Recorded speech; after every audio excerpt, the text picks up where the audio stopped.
Hello and welcome here in La Token Venture Capital TV. My name is Javier Borja, manager of ECTV, and like every session, we bring you the innovation, technology, and solutions you want to hear about. And during all our sessions, you get to hear directly from the CEOs or the relevant people working in the field.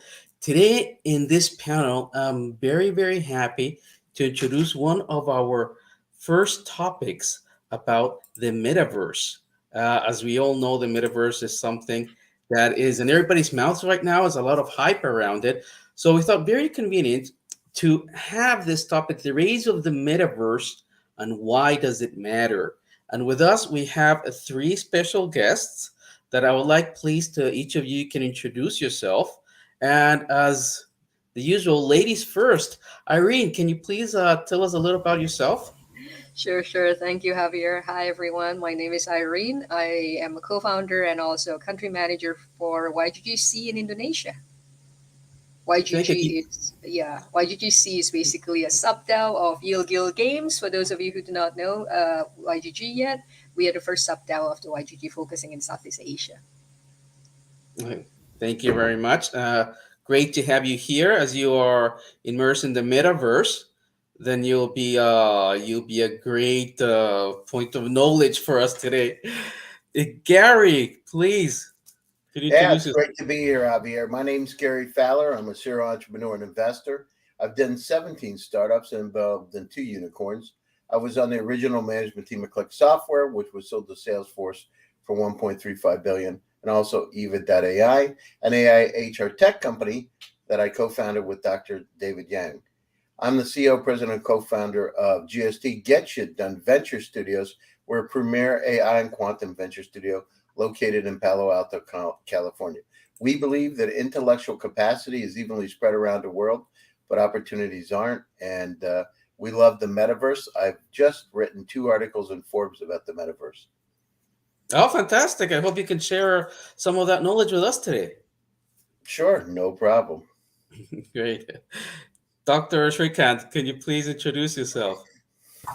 So, I'm the novice in the gang. I'm quite new to this particular space, but I see this moving all around me. I'm a legal counsel for the who's who of the family offices in India. So that being said, I have way back in about way back in 2016, which is 6 7 years back. We were exploring the idea of AR, VR, and so on and so forth. And we were trying to do that for a real estate company, and to see that evolve into a gaming kind of platform is something that we would love to see. And India matters a lot because we have 1.3 billion population, of which 70% have access to internet, but not so much to gaming. And some Mhm. statistics to it. There's about only 3% penetration of gaming in India. So you have 70%, which is data available, but 3% utilization, which is roughly we are utilizing only 5% of the total capacity. So that is something that India could play a very large role after China, is what my firm belief is. And here to learn more and give you a perspective of what we expect to invest uh, in an idea of this particular nature, where we are struggling to understand the I would say the customer profile, or the user profile, and so on and so forth. So that is something which I have got a lot of gray hairs to actually not talk about this particular topic, but enough black hairs to actually or dark hairs to actually say something about this particular topic. Thank you very much for that insight. We're very much looking forward for it. And also one of our newest panelists, Hendrik. How are you today? I'm very good. I'm very good. I have some problems with the technology here. I have to join you via my cell phone because I just cannot get in through my computer. It doesn't let me in. It says I'm backstage, but somebody has to let me in, I guess. Okay, we'll take care of that. Henrik, can you please introduce yourself? Yeah, my name is Hendrik. I'm from Munich, Germany. I'm a TV producer, broadcast network owner. We have a network here in Germany, a nationwide, and another one in Switzerland. This is my main business. So I'm in the content industry since more or less all of my life, more specialized here in the German-speaking territories. But we used to work with all those content platforms globally. And a couple of years ago, we decided to change the distribution of content quite dramatically. That was the beginning of the Milk platform, which is basically a blockchain-based virtual professional content trading marketplace for any professional content producer and buyer. That is how it all started. And at a certain point, we were thinking about how could our website look like. And suddenly the opportunity of thinking about a three-dimensional, more sophisticated website came along, thanks to some sophisticated programming languages like Babylon JS and all these kind of things. And while we were developing that, suddenly Facebook came along and called the whole thing Metaverse and Microsoft. So it was just a coincidence that we are really developing in the same direction. So we launched our Metaverse already on the 19th of November last year. So it's live, and it's supposed to become a place where the media and entertainment industry can gather together, work together, but it's also open for the community. So that's basically a little bit the philosophy that we try to build a bridge between the professional media industry and the audience. And the Metaverse structures give us really a perfect platform to really bring that together. Thank you. Thank you very much for that information, Hendrik.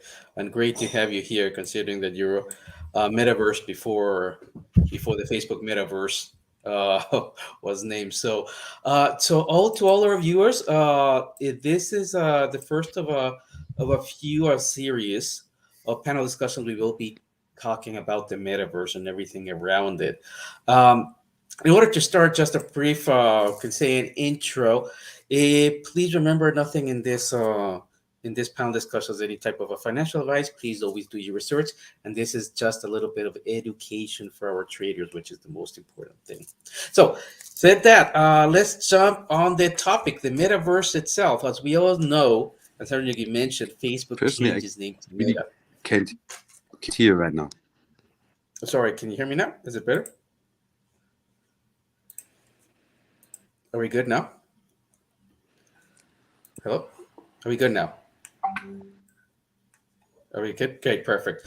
As I was saying, we all know that Meta declared the Metaverse to be the future of the internet, and Epic, the maker of the online multiplayer game Fortnite, raised 1 billion funding, showing that investors are willing to put the big money into immersive experiences. Now, one of the first questions is, why has the Metaverse become such a buzzword? Irene, would you like to take this first question? I guess being the only ladies here is gonna take the first part, Ladies right? first.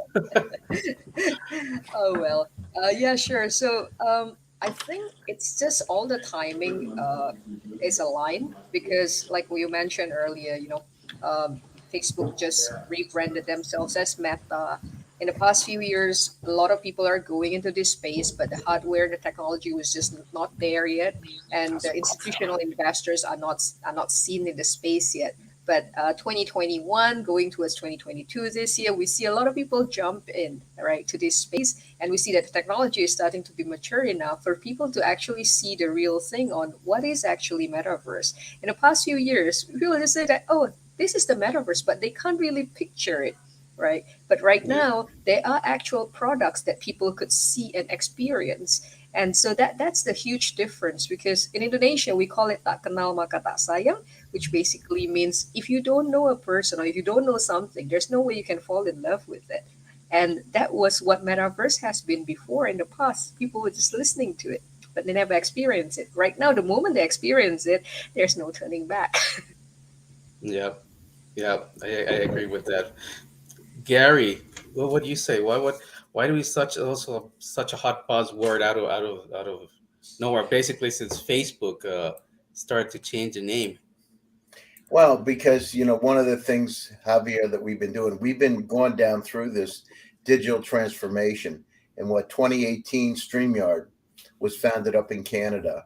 Zoom, I was one of the early Zoom users over 6 years ago. So we've started to all move into this, evolve into this new environment. The other thing is we're now connected. And I've had some companies in the last couple of weeks. In fact, I have two metaverse companies inside of my portfolio today. But these companies, for instance, one of them, it's for people that are tied into a wheelchair that can't walk for whatever reason, and now they have XR and MR and goggles associated with it, almost like Avatar, right? So they can become part of the real world. Um, and it's evolved. We're moving. Look at what's happening with blockchain. Look at what's happening with tokenization. Look at what's happening with AR, VR. I mean, this is a natural evolution of where we want to go. Here's one thing that's really interesting. One of my companies is called Cosmic. We need to go down through inside of this metaverse and start to reinforce, in my opinion, good behavior, right? Hmm. Compassion, empathy. We've been so tied up in just doing business that we got to look at things differently. We've got to figure out how to be able to make the planet a better place. And I'm hearing this every day or almost every day from companies, especially ones that are on the edge of the metaverse and some that are coming into the metaverse.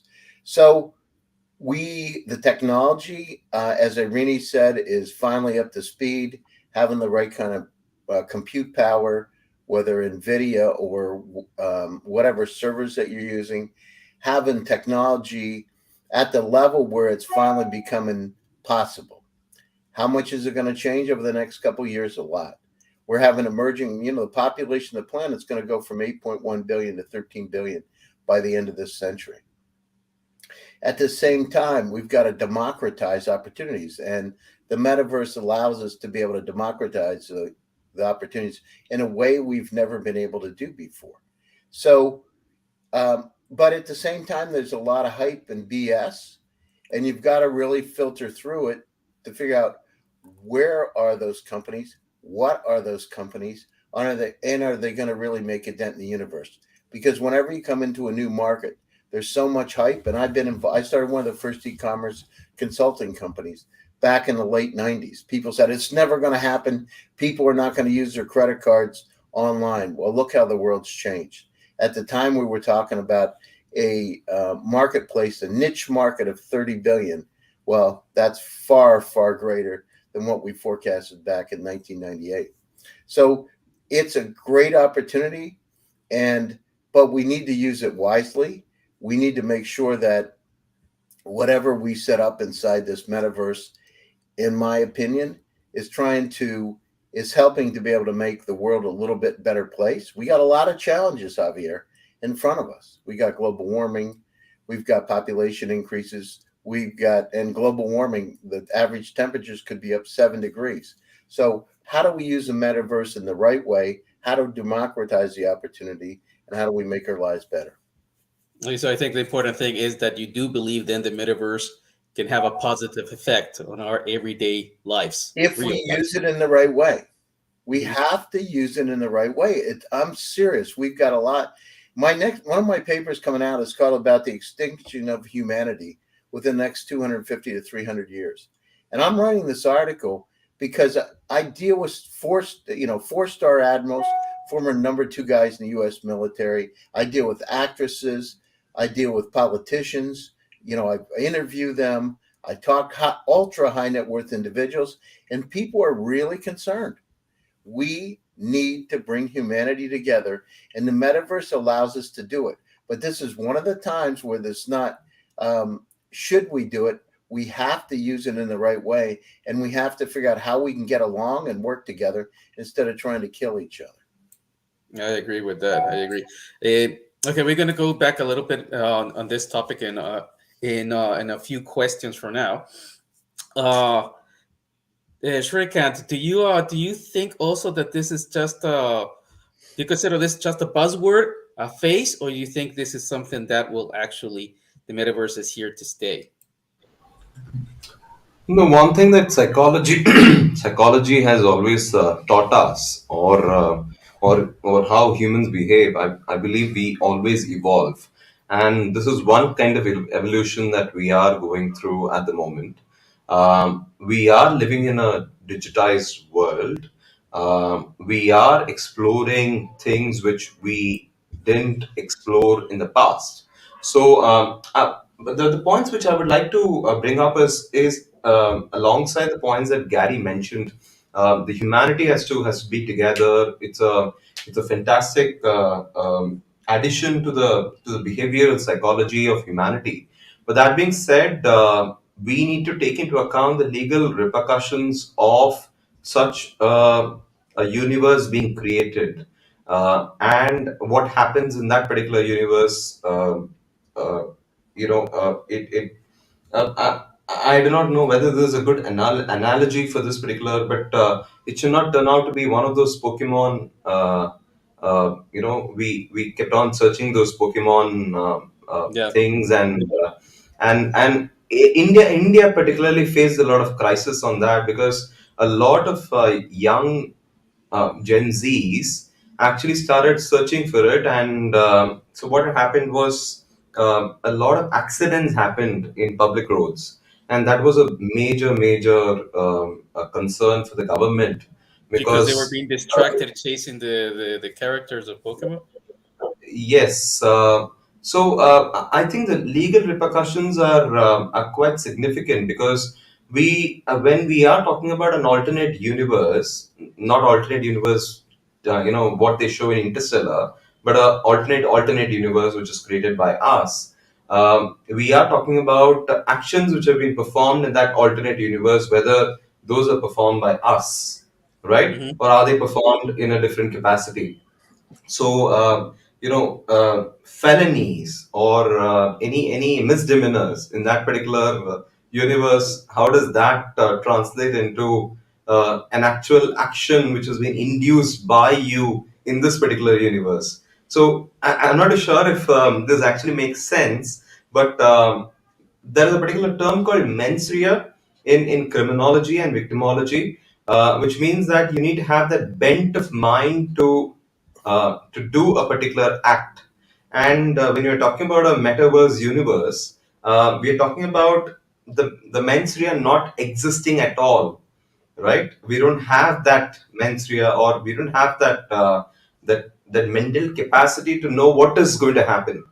So it could very well be a PUBG that we're playing, and I do not quite know. It's too early for me to say. I would rely on experts like Gary and Irene, to explain to me what it would look like and what it would be, because we do not quite know who's behind that. So we already have that barrier in a digital world, but again, 3D universe and so on and so forth. It seems a little too much even for my son, I believe, who's 5 years old. Mm-hmm.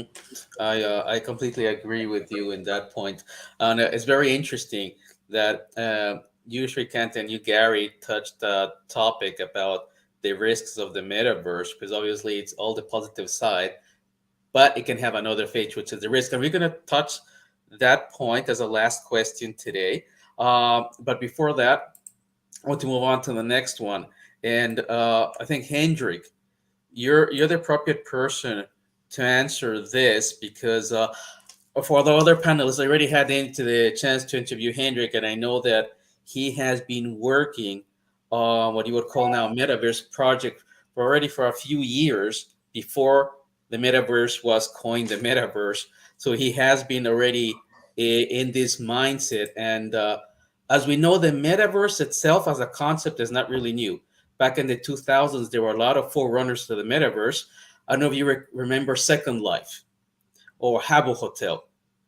They at that time in the 2000s was a big thing, and even now, Second Life still has 200,000 daily active users. It was not coined the metaverse, but it was the same concept. So, Hendrik, why do you think the metaverse, as such, will take off this time? Why is it here to stay? Yeah, because Second Life back then was a cool idea, very innovative, but was more or less a game. Yeah, people could do something into that metaverse, but yeah, it was kind of a closed shop thing, a closed world. In our days, what I call metaverses is the opportunity to match reality with the digital world. This is actually the beauty out of my perspective. Just one example, any website is a two-dimensional website. So whenever you surf through the web, you're entering websites, but you do not know what is left on that website or right on that website. So you're just hitting a single spot, and each website, which is maybe represented by a company, fights for itself. Those three-dimensional environments, which are possible now thanks to some technologies, and that was the missing point all the time, gives us the opportunity to cooperate. So many partners can join one space. Let's call it a metaverse. Maybe an example, you generate kind of a new Detroit motor metaverse city, a place where all the car companies can join. I think it's much more efficient to give the community a place where I can, for example, buy a car by choosing from brand to brand and make my decision instead of surfing to BMW, to Mercedes, to Cadillac, whatever. Yeah. So those are the opportunities. And the other beauty is that suddenly the web becomes more understandable for everyone. For example, that's why we choose a three-dimensional city center. This is how it looks like. And the funny thing was that especially females reacted really strong. And most of the time, they're not that into those technical boy stuff. They just step back a little bit. In this particular case, they all came to me as a little bit like, can I do this? Can I do shopping? Can I do buy furnitures for my own little milk townhouse, what we provide our community with? Can I do this? Can I do that? Suddenly, I realized they get the idea much easier because of that kind of three-dimensional environment, because it really reflects the reality the way it is more than the web has done it during the last 20 years or 30 years. Yeah, and taking that into your mind, I really think that the digital world becomes or is getting really closer to the real world. Yeah, so those two worlds are matching somehow. I foresee that in a couple of years, a city like Munich, where I am, will take all their geodata they generate the virtual Munich, and I go shopping in Munich without leaving my house, but I actually entering the store the way it is in the city, in reality. So it's my choice whether I do it virtually or physically. Yeah. So that's why I really think this is not a future. I think it's the future. Okay, thank you for that feedback, Hendrik. Irene, do you agree with that? Metaverse this time will stay. I agree with that, and that's why I'm showing it by being the only one in a filter. So totally agree with that. But I also agree with what Gary mentioned earlier, that it needs to be done with cautions, right? I think in everything in life, and it's not only the metaverse, even the most nutritious food in the world, if we eat too much of it, it is not good for us. Everything in life is got to be balanced, especially something as new as the metaverse. I think I mentioned it in our previous session, Javier, that for anyone who would like to see what's the danger and what's the potentials that could come off from metaverse, it's to watch the movie called as Ready Player One. It's amazing in that metaverse world, but it also serves as a reminder: do we want that our real world to be the way it's depicted in the movie? And with that as a reminder, it is also reminding us humans that it's on our hands, that the global warming, whatever that's happening out there, it's not only environmental issues, but we also have a lot of social issues. And it's time for humans to really wake up. And so both could be merged because metaverse is here to improve our life and technology is here to improve our lives so that we could reach our highest potentials. But we also have to take care and not take for granted what we already have. Thank you for that. I see that in metaverse. Then there's a lot of potential social context where things can be improved. Because from what I see and what I'm reading all the time about metaverse is more about the entertainment area. Very few articles are focusing or linking the metaverse within a social context on how to improve certain part of our real lives. I think it's more directed and how can it be used to entertain people. I think that's something that's a little bit missing, maybe from the media. That, as Gary said, and as Irene, you said as well, can be used to improve our actual lives, our real lives. Otherwise, it just looks like the future is one of these utopias, like in Ready Player One, where people have a really bad real life and they go to a metaverse to live the life of their dreams. I think that's a little bit like what somehow maybe the media is a little bit feeding us. So that's, I think, something that is really interesting. I think probably we should make another discussion about that to see about the social implications and how to make it even better. To our viewers, I would like to remind you that yes, you are able to post your questions. If you have any question about this concrete topic, the metaverse, feel free to drop us a message and we'll post it here. And we do have the first ones coming in. I will be just dropping there. For Manjum, hi there. Is the metaverse the future in real estate? This is what everyone is asking. Yeah. Yeah. And actually, it's kind of obvious. Even in our metaverse, everyone is asking me, can I buy a house? Can I buy a property? Can I own something? We made the decision in our metaverse that it's not possible. Yeah. So if you become a member of our community, you will get your little metaverse townhouse, so that you have kind of a digital physical address, and that you might experience real neighbors suddenly. Yeah, and all these kind of things. And we leave the real estate questions open in the business city center, which is now the existing metaverse. If you're talking about partners who want to join the community, if they want to interact, if you want to give something to the community, that's the professional part. And of course, this is what you could call real estate business. If Disney wants to own its own building in our metaverse, yes, they can. And of course, we would charge something for that. But the community itself, they receive their own little house. We call it Miniverse. It's going to be your own little 3D environment. You can decorate your own environment like in that old Sims game back then. You can meet people in your own miniverse and do whatever you want.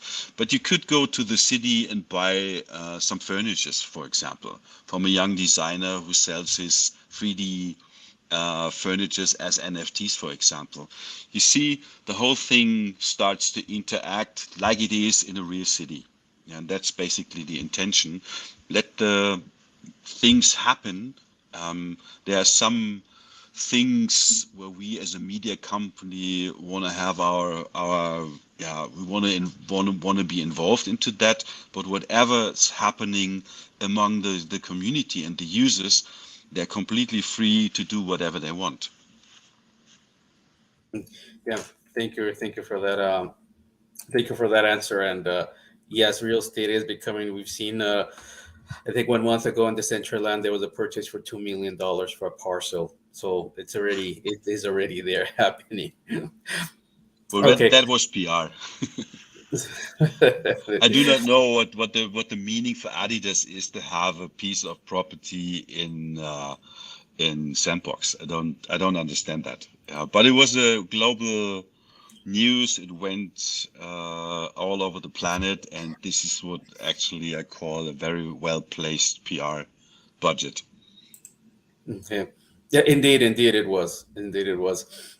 So let's now jump to another question, which Gary, you did mention before certain risks that the metaverse can pose, and also how to a little bit maybe to mitigate those risks.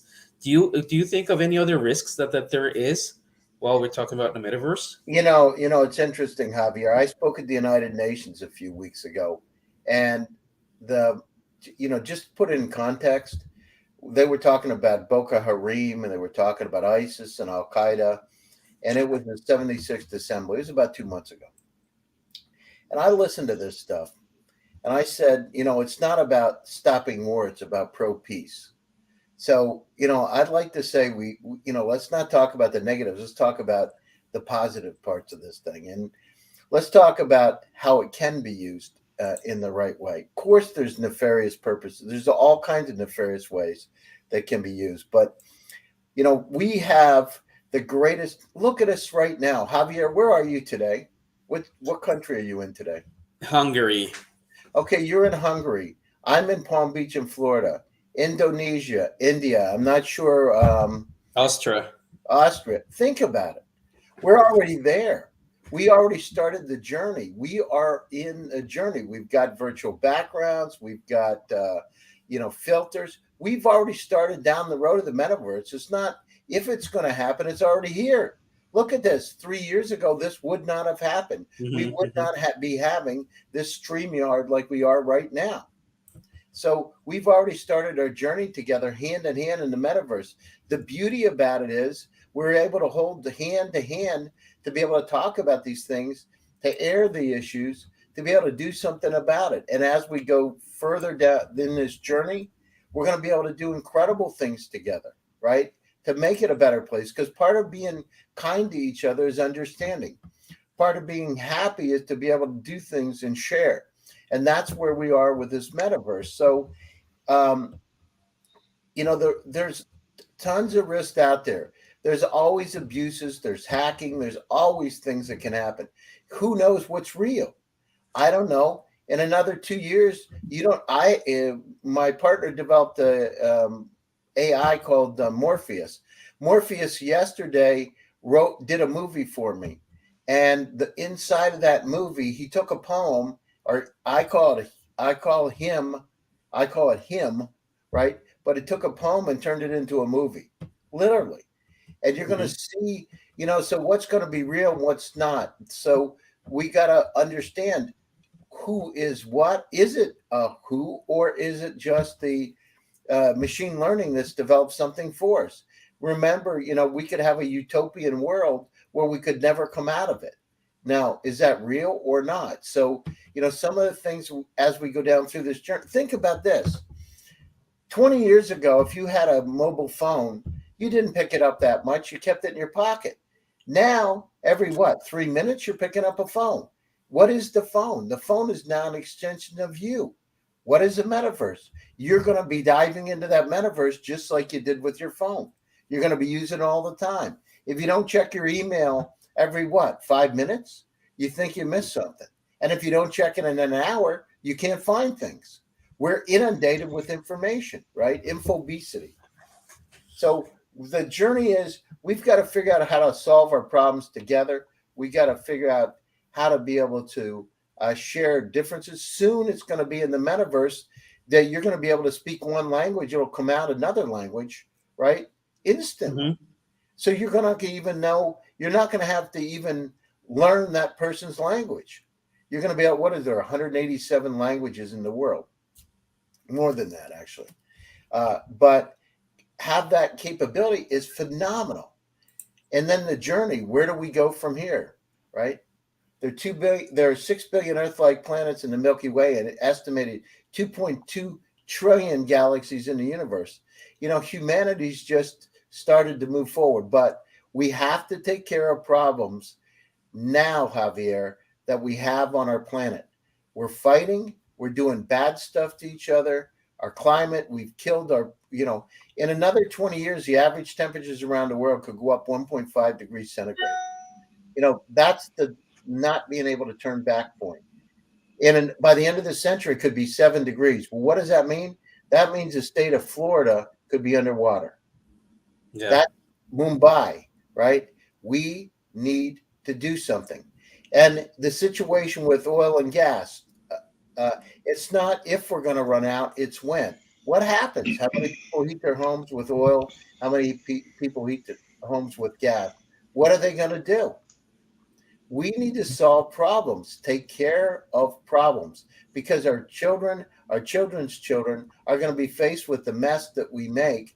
Let's help them get through it. And let's use the metaverse in a good way to connect together to solve these incredible problems. I completely agree with that. And I really like that comparison that you made about the cell phones. Remember at that time with cell phones, you can only send SMSs. And now with so much that you can do, it's part of you. I can see people that are running low on battery and they're freaking out. Exactly. And if you don't check your phone, how many, if we're here, not many of us can put a phone down for 2 days and say, I'm not going to look at it, because it's almost like, I don't know if the diagnostic and statistical manual, the psychiatric manual, has explained it yet. But I mean, we feel isolated. The DSM-4, yeah, not yet. I don't think so. Yeah, I mean, it's like crazy. But if you don't have your phone, what happens? So, and at the other, here's another challenge we have. Talk about the metaverse.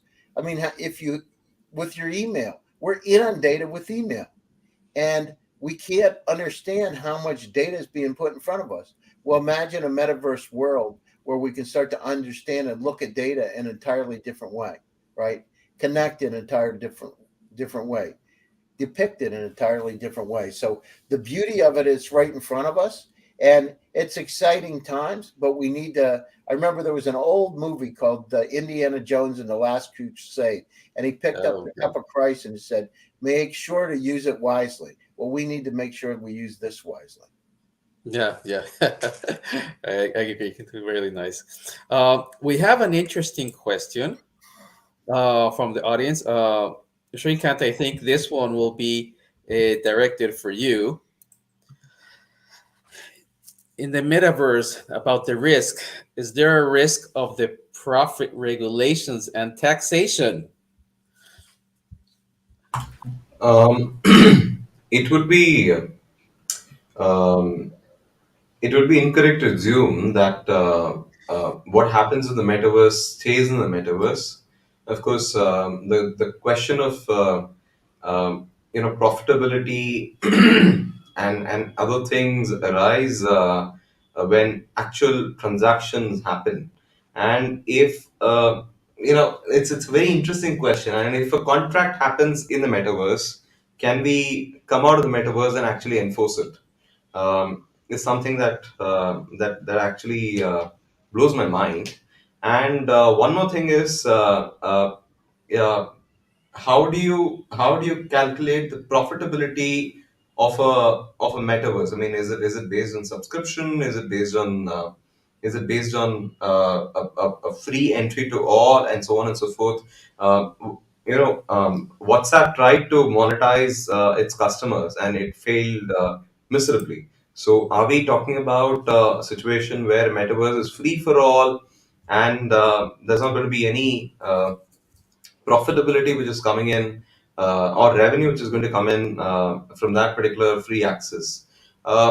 It's quite unclear, because the governments would very much like to be in the real world and not in the metaverse. And if you see governments in the metaverse, I would stay away from metaverse, because that's the last thing that I would want. I wouldn't want law enforcement in the metaverse, because it's supposed to be a utopian scenario, uh, is what my understanding would be.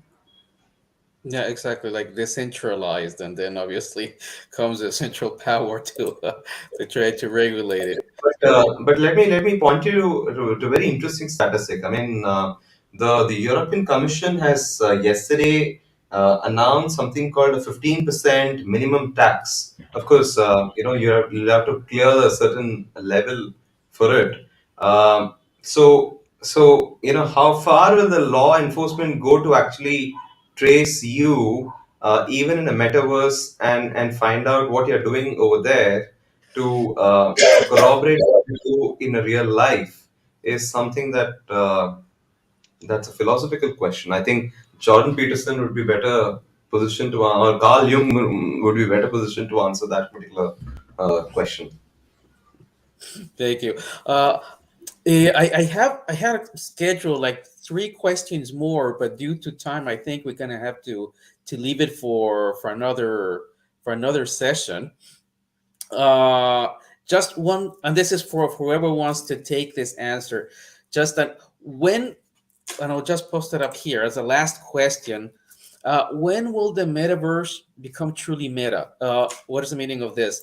That they some analysts say that the moment that you can hop around seamlessly between platforms, like in the way like in Ready Player One, at that time we will really have a metaverse.